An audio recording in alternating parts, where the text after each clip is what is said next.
আমাদের অনেক সময় মোবাইল থেকে ছবি অথবা যে কোনো ডকুমেন্ট ব্লুটুথ অথবা ইমোর মাধ্যমে আনতে হয়। তো সেক্ষেত্রে দেখা যায় আমাদের ডকুমেন্ট বা ছবি ওপেন হয় না। এই যে বন্ধুরা, এগুলি আমি ব্লুটুথের মাধ্যমে এনেছি মোবাইল থেকে কম্পিউটারে, ওপেন হচ্ছে না। তো বন্ধুরা, এটা কিভাবে ওপেন করা যায় সেটা আজ আমরা শিখব। তো বন্ধুরা, এই কাজটা বেশিরভাগ ভাইয়েরাই জানেন। তো যারা না জানেন তাদের জন্য আমার এই টিপসটা। তো আসুন দেখি কিভাবে ওপেন করতে হয়। তো বন্ধুরা, মনে করেন আমি এই ডকুমেন্ট ওপেন করব, এই যে ওপেন হচ্ছে না। তো সেক্ষেত্রে আমি মাউসের ডান বাটন ক্লিক করব, তারপরে এডিট এখানে ক্লিক করব, তারপর ফাইল এখানে এসে সেভ অ্যাজ এখানে ক্লিক করব।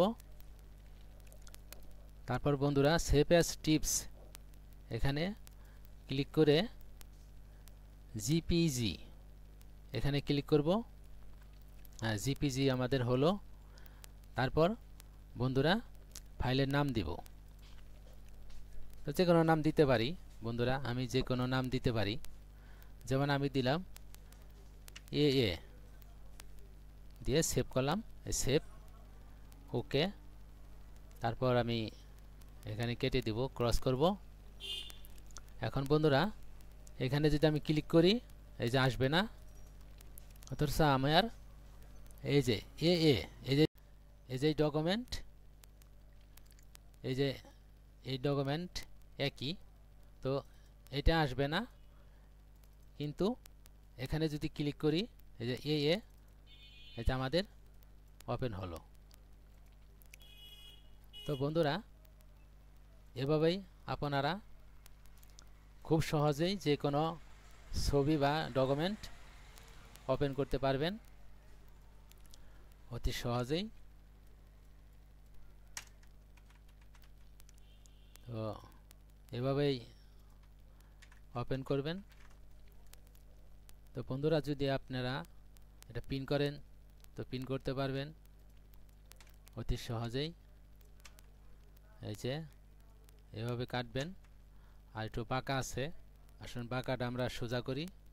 কন্ট্রোল এ তে সিলেক্ট করলাম, তারপরে কন্ট্রোল টি ট্রান্সফর্ম, তারপরে কন্ট্রোল চেপে ধরে একটু সোজা করে নিব বন্ধুরা। এই যে সোজা করলাম।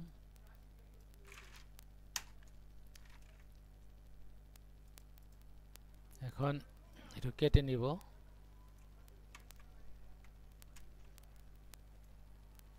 এই যে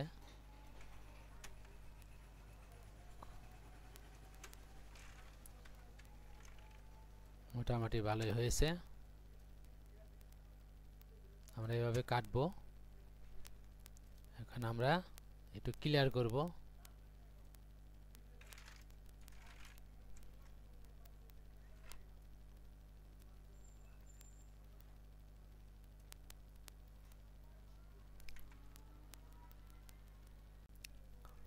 তো বন্ধুরা, আপনারা এভাবে অতি সহজেই যে কোনো ডকুমেন্ট ওপেন করতে পারবেন।